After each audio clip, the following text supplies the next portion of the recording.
പ്രിയമുള്ള നസ്രാണി സുഹൃത്തുക്കളെ, ഏവർക്കും ഈശോ മിശിഹായിൽ സ്വാഗതം.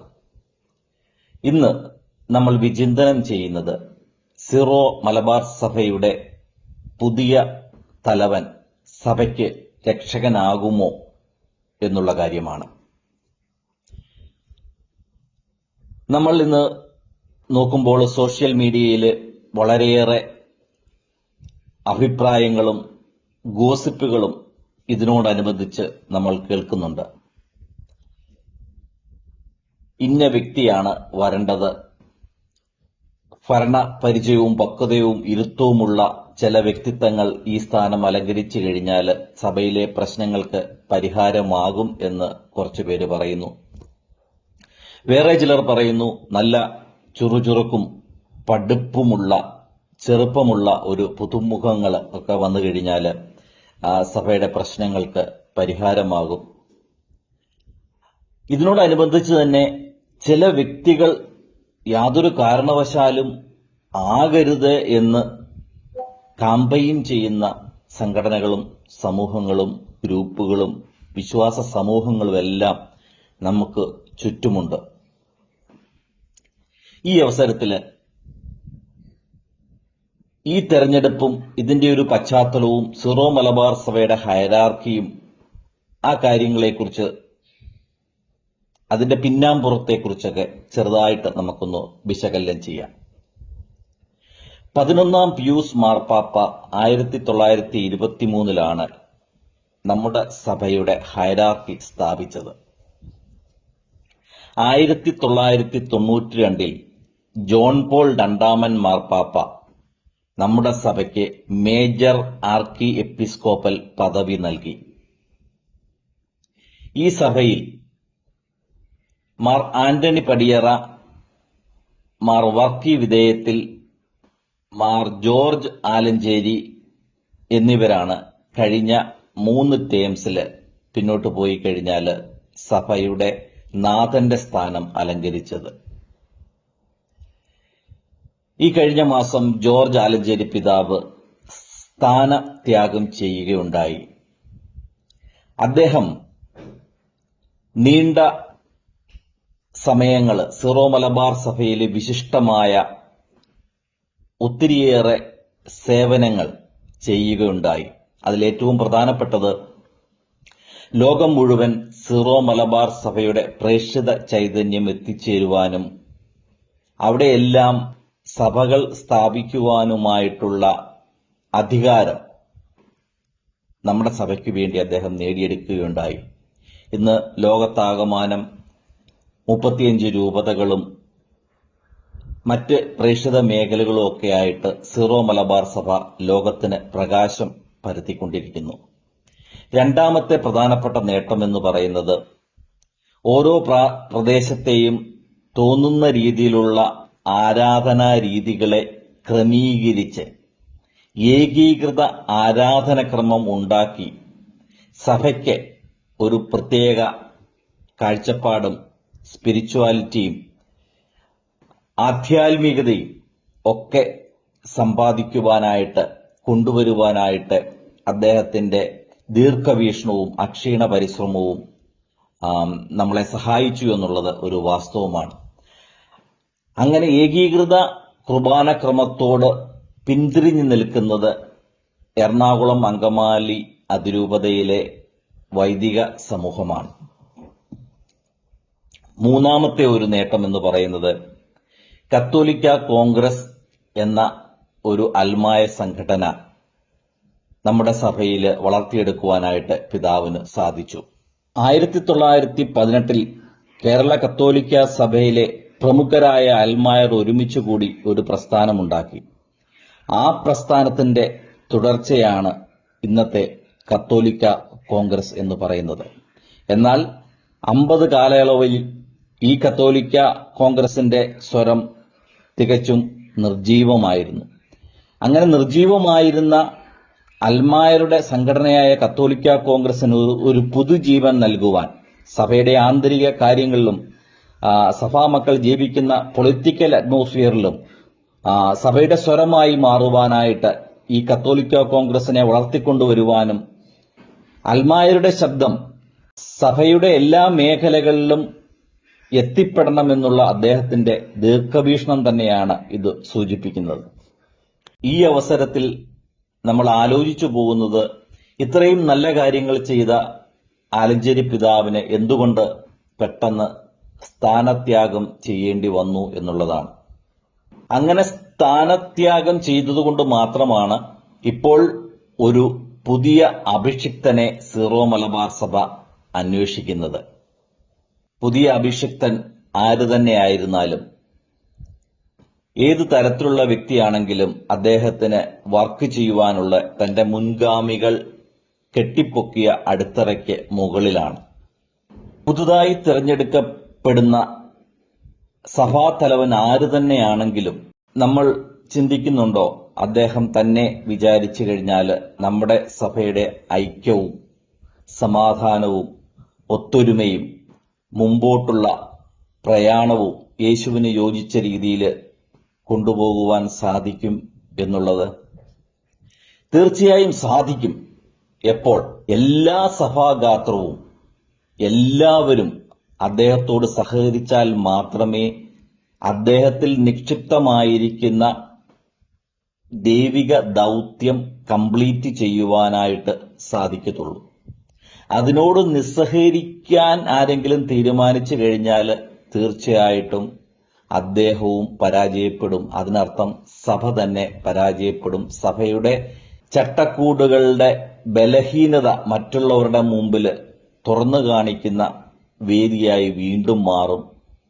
മഡ്സ്ലിംഗിങ്, പരസ്യമായിട്ടുള്ള വാക്പോരുകളും സോഷ്യൽ മീഡിയയിലുള്ള അക്യുസേഷൻസും സഭയെ സമൂഹത്തിന്റെ മധ്യത്തിൽ ഇകഴ്ത്തിത്താഴ്ത്തുന്ന രീതിയിലുള്ള പ്രവർത്തനങ്ങളും ഒക്കെ ഇനിയും തുടരാൻ സാധ്യതയുണ്ട്.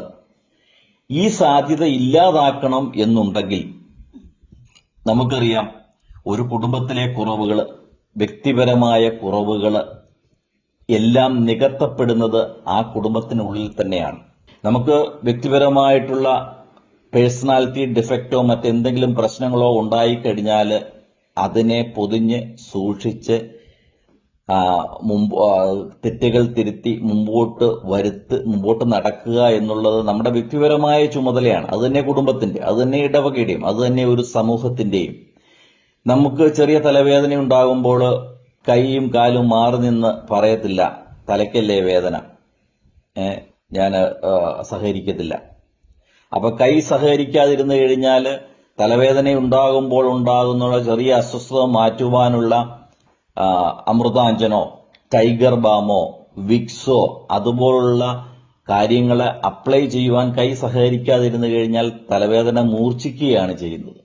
അതായത് സഭാഗാത്രത്തിലെ പൂർണ്ണത നിലനിർത്തുവാനായിട്ട്, അതിനെ സമൂഹത്തിന്റെ മുന്നിൽ മാന്യവൽക്കരിച്ചുകൊണ്ട് ക്രിസ്തുവിന്റെ ശരീരത്തിന്റെ മഹത്വത്തിനു വേണ്ടി പ്രവർത്തിക്കുവാനായിട്ട് ഈ സഭയിലെ ഓരോ അംഗവും, ഓരോ ഇടവകയും, ഓരോ രൂപതയും, ഓരോ അതിരൂപതയും വിളിക്കപ്പെട്ടിരിക്കുന്നു.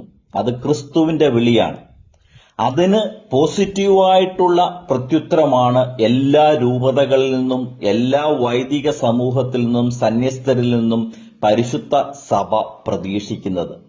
അതിന് വിരുദ്ധമായിട്ട് തലവേദന ഉണ്ടാകുമ്പോൾ തലവെട്ടി മാറ്റണം എന്ന് പറഞ്ഞ് തെരുവിലേക്കിറക്കുന്ന പൈശാചിക ഗുണ്ടകളുടെ നേതൃത്വം പോലെ തോന്നിപ്പിക്കുന്ന ഏത് സമൂഹമായാലും, ഏതു വൈദിക ഗണമായാലും, ഈ അവരോട് സഹകരിക്കുന്ന ഏത് സന്യസ്തരാണെങ്കിലും നിങ്ങൾ ചെയ്യുന്ന തിന്മ വലുതാണ്. അത് ദൈവത്തിന് നിരക്കാത്ത, സഭയ്ക്ക് നിരക്കാത്ത വലിയ പാപമാണ് എന്നുള്ള വസ്തുത നമ്മൾ മനസ്സിലാക്കുന്നതായിരിക്കും ഉത്തമം. നമ്മളൊരു ചങ്ങല എടുത്തു കഴിഞ്ഞാൽ, ഇരുമ്പ് ചങ്ങല, ബലമുള്ള ചങ്ങല, ആ ചങ്ങലയുടെ ബലം എന്ന് പറയുന്നത് അതിലെ ഏറ്റവും വീക്കായിട്ടുള്ള, ഏറ്റവും ബലം കുറഞ്ഞ കണ്ണിയുടെ ബലമാണ്. അതായത് കട്ടിയുള്ള ഇരുമ്പ് കൊണ്ട് 1000 കണ്ണി ഉണ്ടെങ്കിൽ അതിലെ ഒരു കണ്ണി തടി കൊണ്ടാണ് സൃഷ്ടിച്ചതെങ്കിൽ, ഉണ്ടാക്കിയതെങ്കിൽ, ആ ചങ്ങല അവിടെ വെച്ച് പൊട്ടും എന്ന് പറയുന്ന കണക്ക് സീറോ മലബാർ സഭയുടെ ബലം എന്ന് പറയുന്നത് എല്ലാ രൂപതകളും അതിരൂപതകളും എല്ലാ സന്യസ്തരും എല്ലാ വൈദികരും എല്ലാ അൽമായരും ഒറ്റക്കെട്ടായി നിൽക്കുമ്പോഴാണ് അതിന് ബലമുണ്ടാകുന്നത്. പുതിയ മേജർ ആർച്ച് ബിഷപ്പായിട്ട് ആര് തന്നെ കടന്നു വന്നു കഴിഞ്ഞാലും അവരെ പ്രൊട്ടക്റ്റ് ചെയ്യുകയും അവരുടെ അനുശാസനങ്ങളെ അനുസരിക്കുകയും അവരുടെ കൂടെ സോളിഡായിട്ട് ഒരുമിച്ച് നിൽക്കുകയും ചെയ്യുമ്പോഴാണ് ക്രിസ്തുവിന്റെ ഗാത്രം അതിന്റെ പൂർണ്ണതയിലേക്ക് എത്തുകയും ആ സഭാഗാത്രം ക്രിസ്തുവിനെ പ്രഘോഷിക്കുന്ന ഒരു വലിയ ഉപകരണമായി കർത്താവിന്റെ കൈകളിൽ ആയിരിക്കുകയും ചെയ്യുക.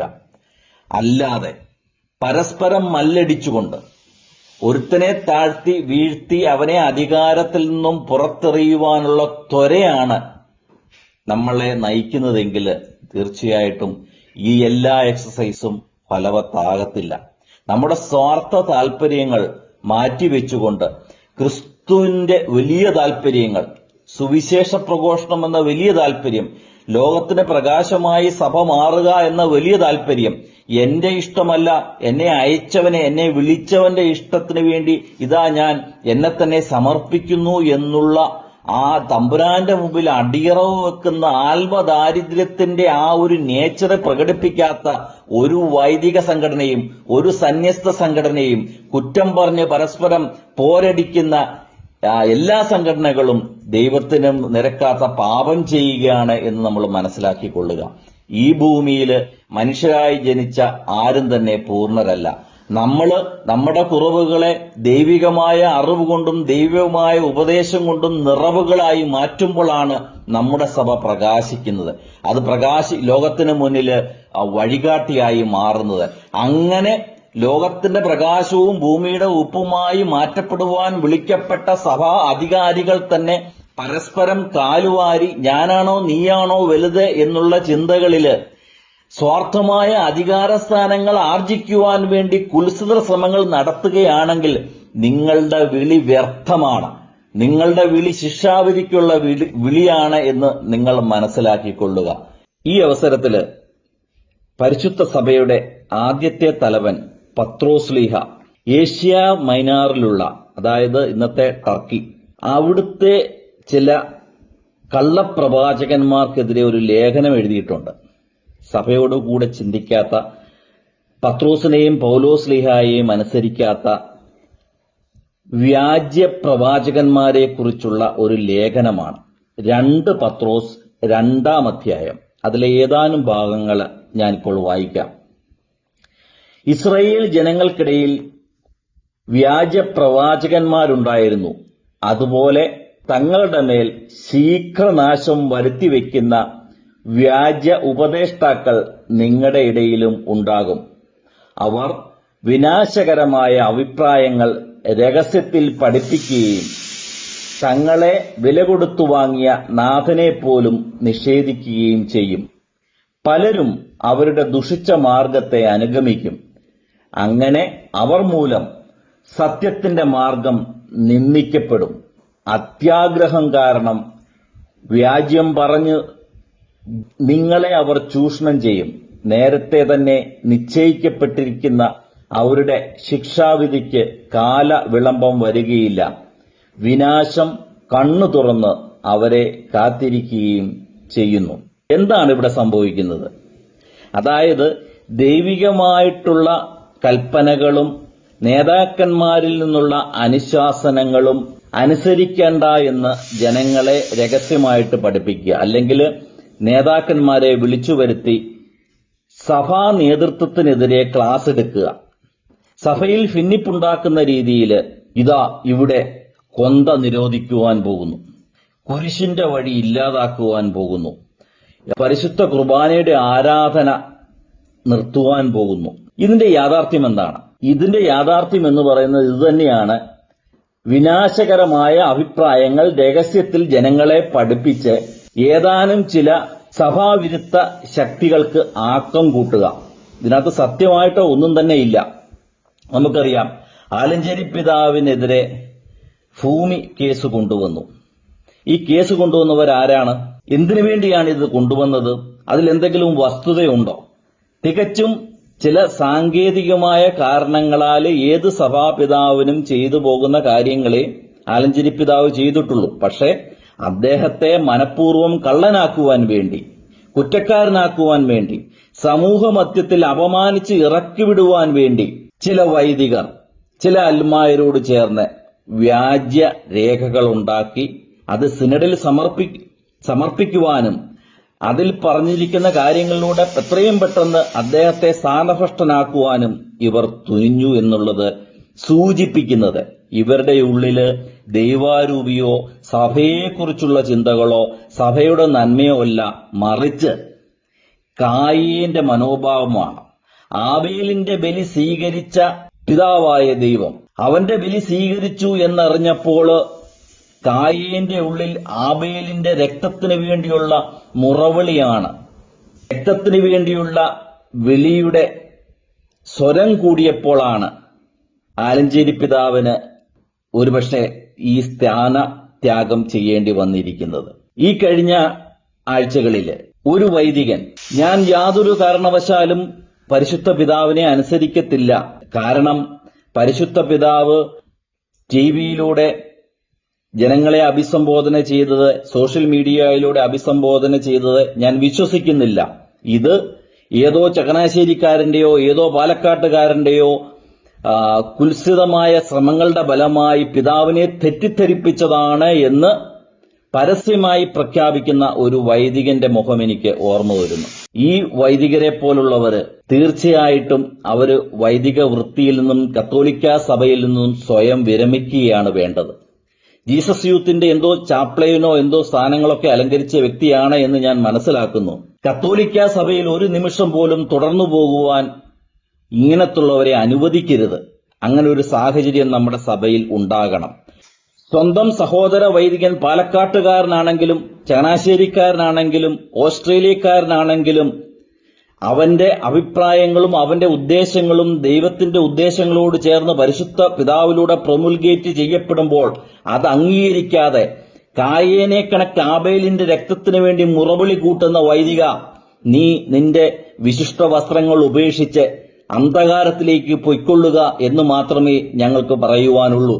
പരിശുദ്ധ പിതാവിനെ അനുസരിക്കാത്ത ഒരു വൈദികനും കത്തോലിക്ക സഭയിലും സീറോ മലബാർ സഭയിലും തുടരുവാൻ യാതൊരു അവകാശവുമില്ല. പത്രോസ്ലീഹ വീണ്ടും പറയുന്നുണ്ട്, ദൈവഭയമുള്ളവരെ പരീക്ഷകളിൽ നിന്ന് എങ്ങനെ രക്ഷിക്കണമെന്നും അനീതി പ്രവർത്തിക്കുന്നവരെ വിധിദിനം വരെ എങ്ങനെ ശിക്ഷാവിധേയരാക്കി സൂക്ഷിക്കണമെന്നും കർത്താവ് അറിയുന്നു. പ്രത്യേകിച്ച് മ്ലേച്ഛമായ അഭിലാഷങ്ങൾക്ക് അടിമപ്പെടുന്നവരെയും അധികാരത്തെ നിന്ദിക്കുന്നവരെയും.